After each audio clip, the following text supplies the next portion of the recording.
దళిత జర్నలిస్టుపై V6 Vivek అనుచరుల దాడి. ఒక దళిత ఎమ్మెల్యే ఒక దళిత జర్నలిస్ట్ మీద దాడి చేయించింది. ఇది ఇందిరమ్మ రాజ్యం.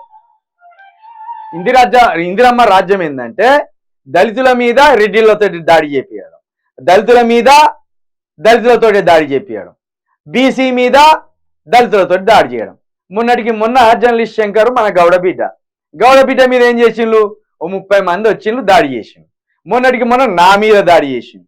ఇప్పుడు మరో దళిత జర్నలిస్టు ఆ వెంకటేష్ మీద కూడా దాడి చేసిండ్రు. ఇదే ఎందుకు దాడి చేసిండ్రు? రేషన్ బియ్యం అక్రమ దందా వార్తలు రాసినందుకే దాడి. వివేక్ అనుచరులే కొట్టారంటూ బాధిత జర్నలిస్టు. దళిత జర్నలిస్టుపై దళిత ఎమ్మెల్యే అనుచరుల దాడి. దయచేసి పెద్దపల్లి, చెన్నూరు ప్రజలారా, వివేక్ కర్రు కాల్చి వాత పెట్టుర్రు. వివేక్ ఎప్పటికీ మనోడు కాడు.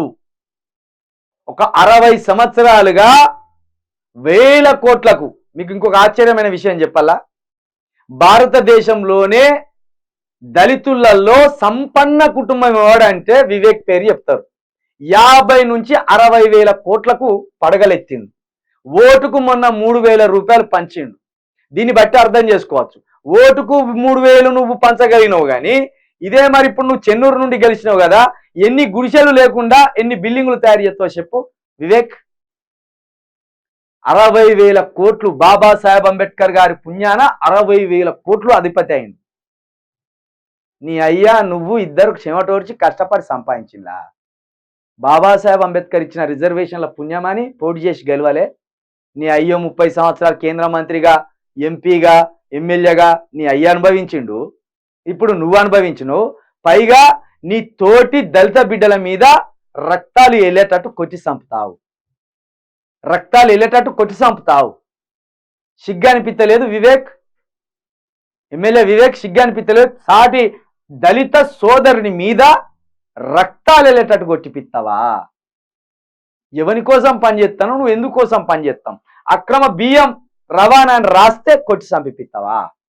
దయచేసి పెద్దపల్లి నుండి ఎంపీ వివేక్ కొడుకు వంశీకృష్ణ పోటీ చేయబోతున్నాడు ఎంపీగా.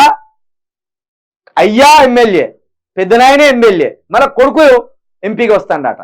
అంటే ఇంకో దళిత సోదరికి అక్కడ ఉండద్దా అవకాశం? రేవంత్ రెడ్డి, నిజంగా నీకు ఏమాత్రం నిజాయితీ ఉన్నా ఓ దళిత బిడ్డకు రాజకీయంలో రానోనికి లైఫ్ అక్కడను. ఆల్రెడీ 60,000 కోట్లకు పడగలెత్తిన వివేక్ వెంకటస్వామి కొడుక్కి వంశీకృష్ణకి టికెట్ ఇస్తావు, ఇట్లా కొట్టు చంపమానా?